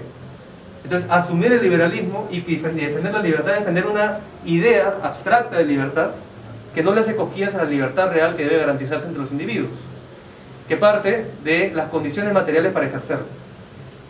Claro, hay que defender la libertad individual, y el socialismo real, o mal llamado socialismo real, cometió el error de instalar dictaduras burocráticas de partido único que coadaptaron muchas veces la libertad individual en pro de un ideal colectivo que no era necesariamente sostenido por una relación orgánica de las masas con el partido. Correcto. Pero eso no quiere decir que la manera de enfrentar la lucha por la libertad sea asumiendo la ilusión, ¿sí?, que construye el liberalismo sobre lo que debería ser esa libertad. Libertad formal en el marco de una sociedad explotadora. Libertad formal en el marco de la generación del trabajo. Libertad formal en el marco de una sociedad que niega la libertad. ¿Sí?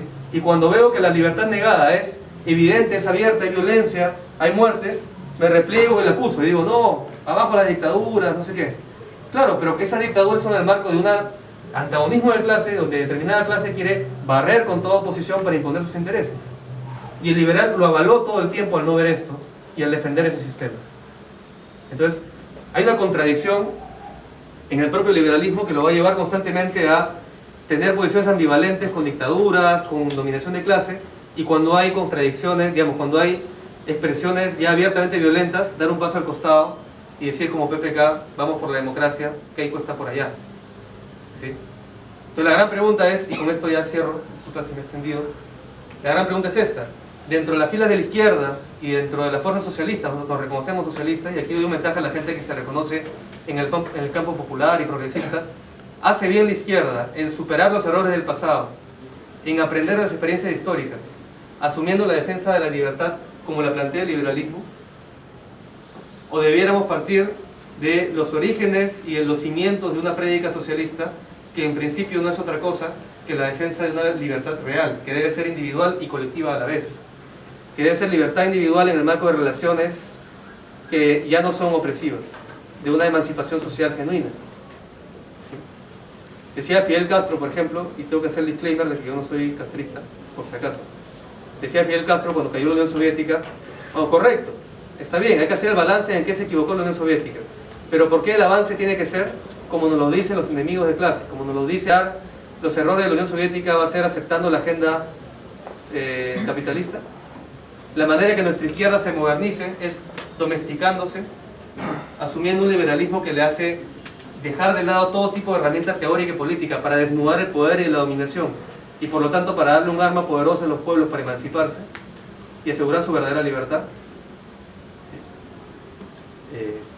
Entonces, si nos quedamos con una idea de esta sesión, que sea la siguiente: no es correcto creer que la manera de defender la libertad, la única manera posible, es asumiendo las tesis liberales.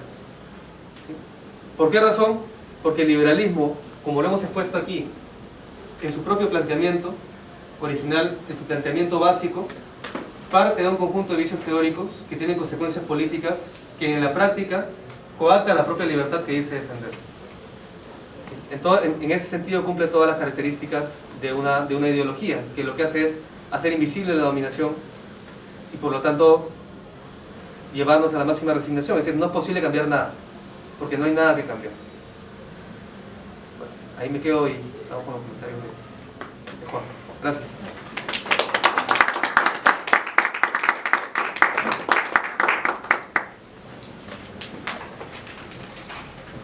Quiero primero agradecer a la estación por invitarme aquí y agradecer sobre todo a los expositores. Me han conmovido tanto cuando han asumido las tesis liberales, ¿no? Me han sacado de mis posiciones de izquierda.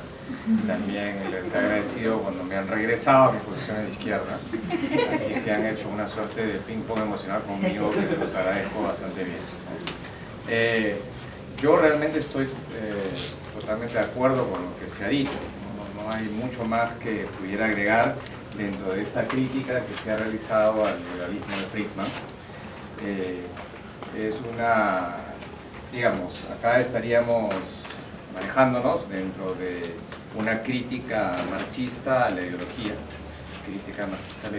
como persuasión, en el sentido de que habría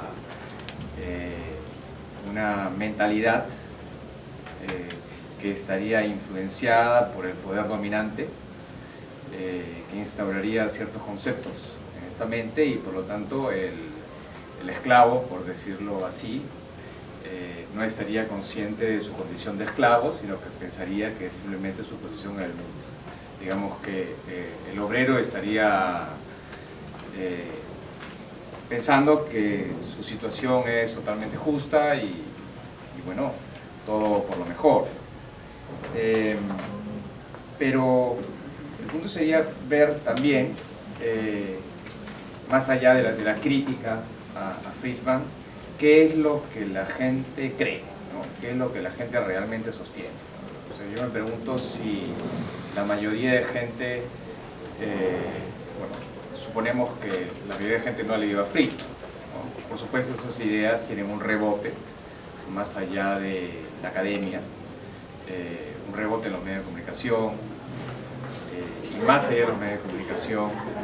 Entonces, ¿qué es lo que la gente cree en realidad, ¿no? Entonces, digámoslo así a grosso modo, lo que se estaría pensando es que la gente, por lo general, creería en que la libertad económica es la libertad política y que por lo tanto estamos en el mejor de los mundos posibles, ¿no? Y si hay injusticias en el Perú o si hay pobreza, es porque no hemos podido llegar a ese momento, ¿no? Al momento en el cual hemos podido juntar la libertad económica con la libertad política y dejar que esa máquina funcione durante algunos años.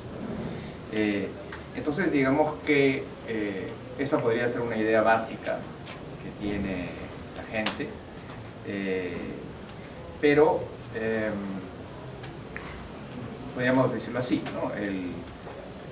La democracia liberal es el mejor de los mundos posibles.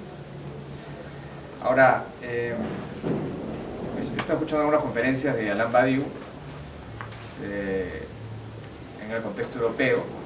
Entonces Badiou básicamente sostiene que la creencia en que el capitalismo es el mejor de los mundos posibles ya no es algo que exista, que digamos después de la crisis de 2008, después que se ha repetido hasta el cansancio, que el 1% es dueño del 40% de la riqueza mundial, después que ha habido la experiencia de Podemos, la experiencia de Syriza, donde en la Comunidad Europea se toman decisiones que no pasan por las elecciones normalmente consideradas democráticas, es decir, que por ejemplo para decidir sobre cosas económicas de la Unión Europea no hay ninguna consulta popular, ahí sí no existe ningún referéndum. Entonces, claro, que la idea de que el capitalismo es el mejor de los mundos posibles quizás es una idea que no se sostiene demasiado. Que no se sostiene demasiado en Europa, que yo creo que debe ser diferente de acá en el Perú. Acá habría que ver, es una experiencia distinta. Nosotros somos una economía emergente, diferente de la realidad europea donde hay toda esta suerte de desplazados, ¿no? Entonces, pero lo que, entonces yo digo, o sea, Badiou dice, en Europa no se cree que el capitalismo es el mejor de los mundos posibles, no se cree que el capitalismo es la libertad, no, sino que se cree que no se puede hacer otra cosa, sencillamente hay otra cosa no se puede hacer. Entonces, en el Perú, no me atrevo a definir la mentalidad de qué es lo que piensa el grueso de los peruanos, pero diríamos que hay algunos que piensan que efectivamente esto se sostiene más o menos bien, ¿no?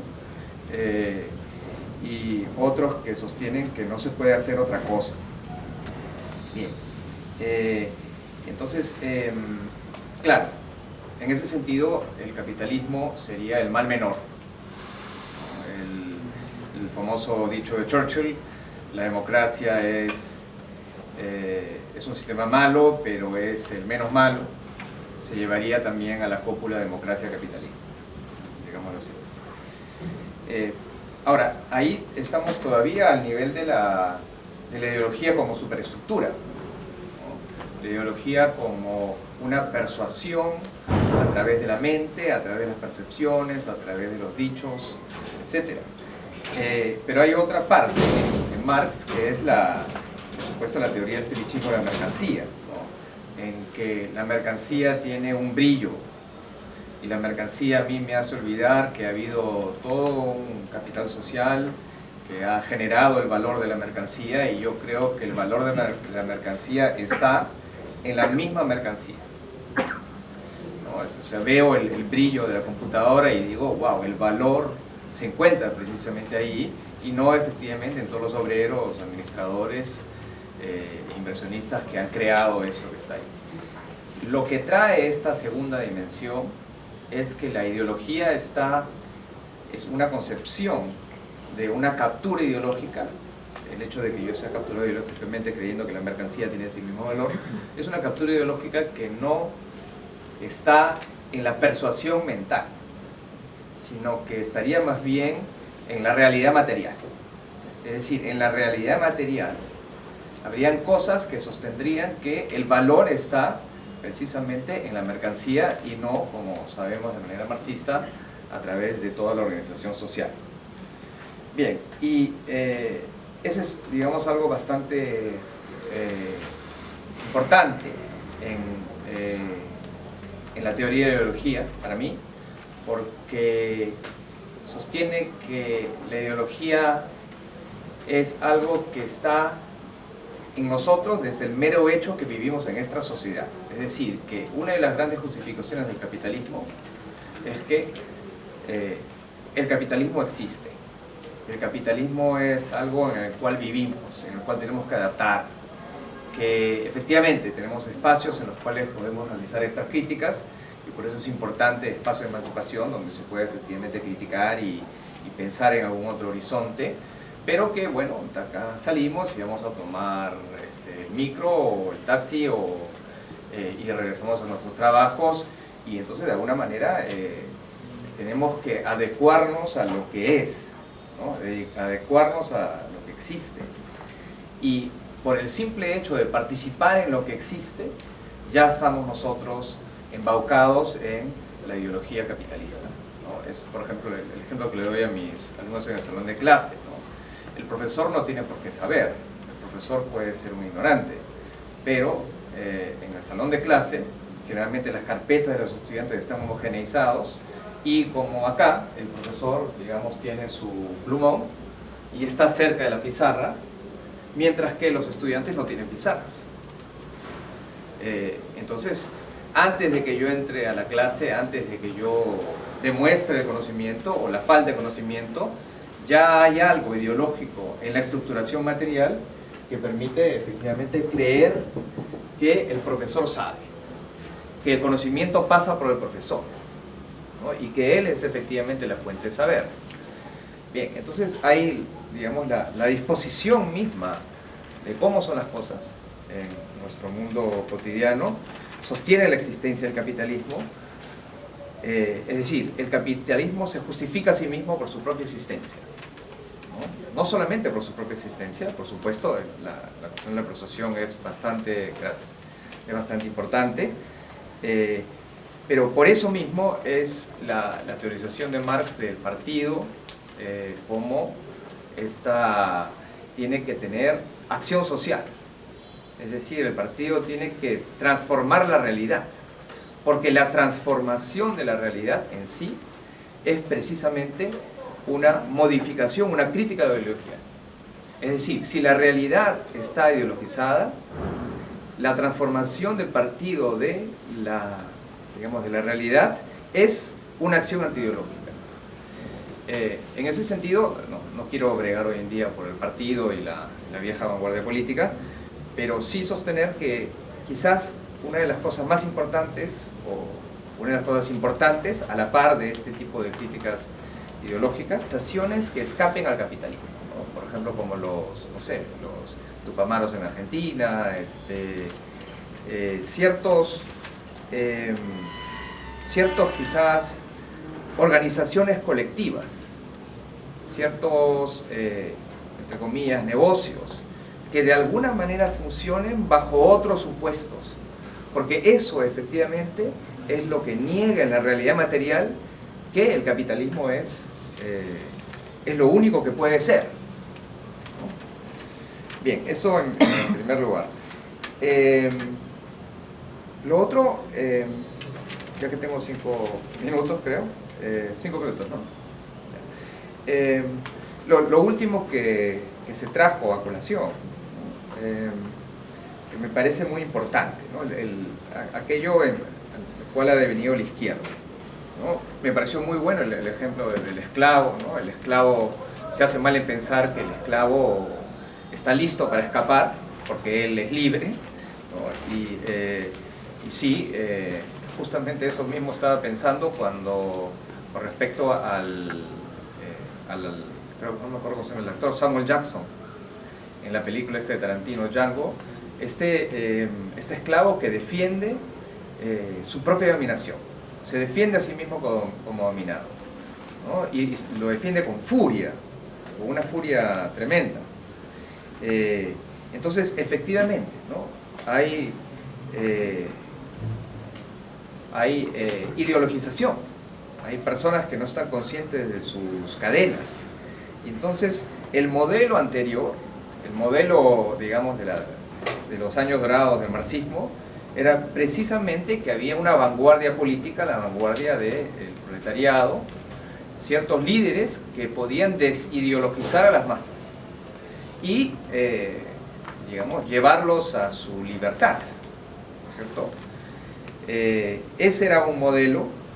Y luego, hoy en día, yo diría que la izquierda tiene cierto temor a utilizar ese modelo, ¿no? El modelo de que hay una vanguardia que sabe las condiciones de explotación y ayuda a sus hermanos a liderar las cadenas, sino que hay bastante temor, ¿no? Un poco quizás por la crítica, por un lado por la crítica liberal y por otro lado por, digamos, cosas que realmente han existido, como por ejemplo Sendero tratando de liberar a sus hermanos de las cadenas y poniéndoles unas cadenas aún más pesadas, ¿no? Cosas que han ocurrido en la realidad histórica, pero también toda una gran propaganda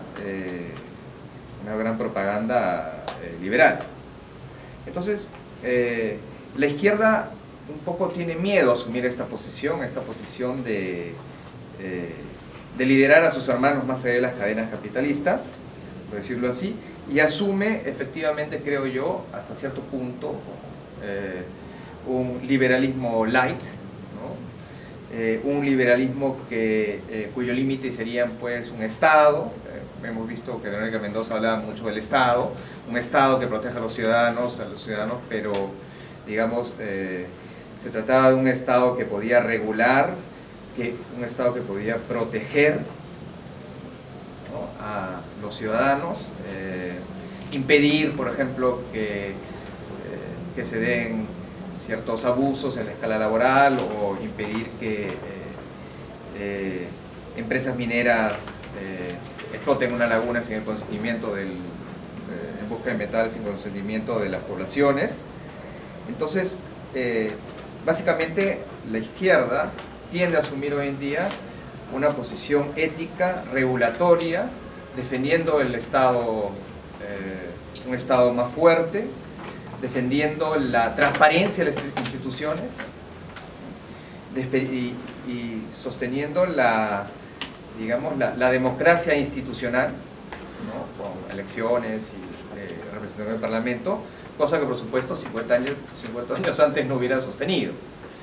Entonces la izquierda tiende a, efectivamente, ¿no?, a asumir, ahora lo veo más claro con lo que se ha expuesto, asumir ciertos presupuestos liberales, pero también asumir ciertos preceptos éticos a partir de que la crítica liberal, de que el izquierdismo ha llevado al desastre, ¿no?, digamos que las posiciones de izquierda han llevado o el genocidio o al totalitarismo, es algo que hace que la izquierda se resguarde en una posición ética demasiado fácil, que francamente no puede, por su propia lógica, ofrecer un cuestionamiento real a las condiciones existentes en el capitalismo.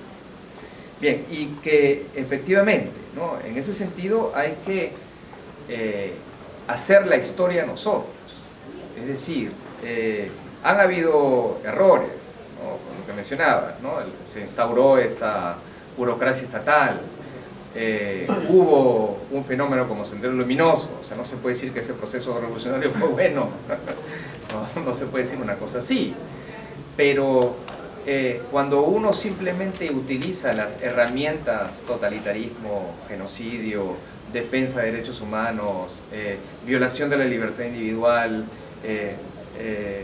o violación de las libertades de las personas a decidir, uno está utilizando herramientas que no permiten pensar qué fue lo que fracasó en ese movimiento de emancipación. Es decir, y termino con esto, porque ya me están votando, lo que quiero decir es que la crítica no debe de los procesos reales que han habido y hasta cierto punto fracasado el socialismo, no deben realizarse jamás desde las herramientas conceptuales que son del adversario, sino que deben utilizarse o deben crearse a través del mismo proceso de emancipación. Bien.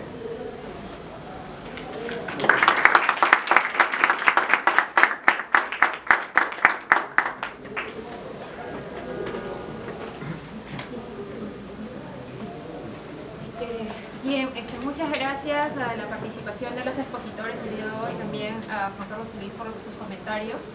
Ya estamos dando cierre a la sesión. Por temas de mantenimiento van a cortar el fluido eléctrico y la facultad. Entonces, les agradecemos mucho su participación.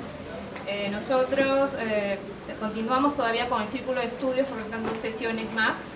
Ya no van a ser acá en la UNI y se va a publicar el lugar de las próximas sesiones en el evento del círculo de estudios, ¿no?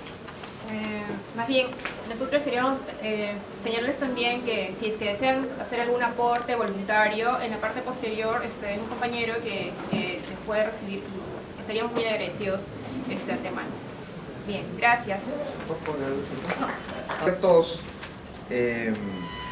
Ciertos quizás organizaciones colectivas, ciertos, entre comillas, negocios, que de alguna manera funcionen bajo otros supuestos, porque eso efectivamente es lo que niega en la realidad material que el capitalismo es lo único que puede ser, ¿no? Bien, eso en primer lugar. Lo otro, ya que tengo 5 minutos, creo, 5 minutos, ¿no? Lo último que se trajo a colación, que me parece muy importante, ¿no? Aquello en el cual ha devenido la izquierda, ¿no? Me pareció muy bueno el ejemplo del esclavo, ¿no? El esclavo se hace mal en pensar que el esclavo está listo para escapar porque él es libre, ¿no? Y sí, justamente eso mismo estaba pensando cuando, con respecto creo que no me acuerdo cómo se llama el actor, Samuel Jackson, en la película de Tarantino, Django, este esclavo que defiende su propia dominación, se defiende a sí mismo como dominado, ¿no? Y lo defiende con furia, con una furia tremenda. Entonces, efectivamente, ¿no? Hay ideologización, hay personas que no están conscientes de sus cadenas. Y entonces, el modelo anterior, el modelo, digamos, de los años dorados del marxismo, era precisamente que había una vanguardia política, la vanguardia del proletariado, ciertos líderes que podían desideologizar a las masas y, digamos, llevarlos a su libertad, ¿no es cierto? Ese era un modelo. Y luego, hoy en día, yo diría que la izquierda tiene cierto temor a utilizar ese modelo, ¿no? El modelo de que hay una vanguardia que sabe las condiciones de explotación y ayuda a sus hermanos a liderar las cadenas, sino que hay bastante temor, ¿no? Un poco quizás por la crítica, por un lado por la crítica liberal y por otro lado por, digamos, cosas que realmente han existido, como por ejemplo Sendero tratando de liberar a sus hermanos de las cadenas y poniéndoles unas cadenas aún más pesadas, ¿no? Cosas que han ocurrido en la realidad histórica, pero también toda una gran propaganda liberal. Entonces, la izquierda un poco tiene miedo a asumir esta posición de liderar a sus hermanos más allá de las cadenas capitalistas, por decirlo así, y asume efectivamente, creo yo, hasta cierto punto, un liberalismo light, ¿no? Un liberalismo cuyo límite serían pues un Estado. Hemos visto que Verónica Mendoza hablaba mucho del Estado, un Estado que proteja a los ciudadanos, pero digamos, se trataba de un Estado que podía regular, un Estado que podía proteger, ¿no?, a los ciudadanos, impedir, por ejemplo, que se den ciertos abusos en la escala laboral, o impedir que empresas mineras exploten una laguna sin el consentimiento en busca de metal, sin consentimiento de las poblaciones. Entonces, básicamente la izquierda tiende a asumir hoy en día una posición ética, regulatoria, defendiendo el Estado, un Estado más fuerte, defendiendo la transparencia de las instituciones y sosteniendo digamos, la democracia institucional, ¿no?, con elecciones y representación del Parlamento, cosa que por supuesto 50 años antes no hubiera sostenido. Entonces la izquierda tiende a, efectivamente, ¿no?, a asumir, ahora lo veo más claro con lo que se ha expuesto, asumir ciertos presupuestos liberales, pero también asumir ciertos preceptos éticos a partir de que la crítica liberal, de que el izquierdismo ha llevado al desastre, ¿no?, digamos que las posiciones de izquierda han llevado o el genocidio o al totalitarismo, es algo que hace que la izquierda se recuerde en una posición ética demasiado fácil, que francamente no puede, por su propia lógica, ofrecer un cuestionamiento real a las condiciones existentes en el capitalismo. Bien, y que efectivamente, ¿no?, en ese sentido hay que hacer la historia nosotros. Es decir, han habido errores, ¿no?, como lo que mencionaba, ¿no?, se instauró esta burocracia estatal, hubo un fenómeno como Sendero Luminoso, o sea, no se puede decir que ese proceso revolucionario fue bueno, no se puede decir una cosa así, pero cuando uno simplemente utiliza las herramientas totalitarismo, genocidio, defensa de derechos humanos, violación de la libertad individual, o violación de las libertades de las personas a decidir, uno está utilizando herramientas que no permiten pensar qué fue lo que fracasó en ese movimiento de emancipación. Es decir, y termino con esto porque ya me están votando, lo que quiero decir es que la crítica no debe de los procesos reales que han habido y hasta cierto punto fracasado el socialismo, no deben realizarse jamás desde las herramientas conceptuales que son del adversario, sino que deben utilizarse o deben crearse a través del mismo proceso de emancipación. Bien.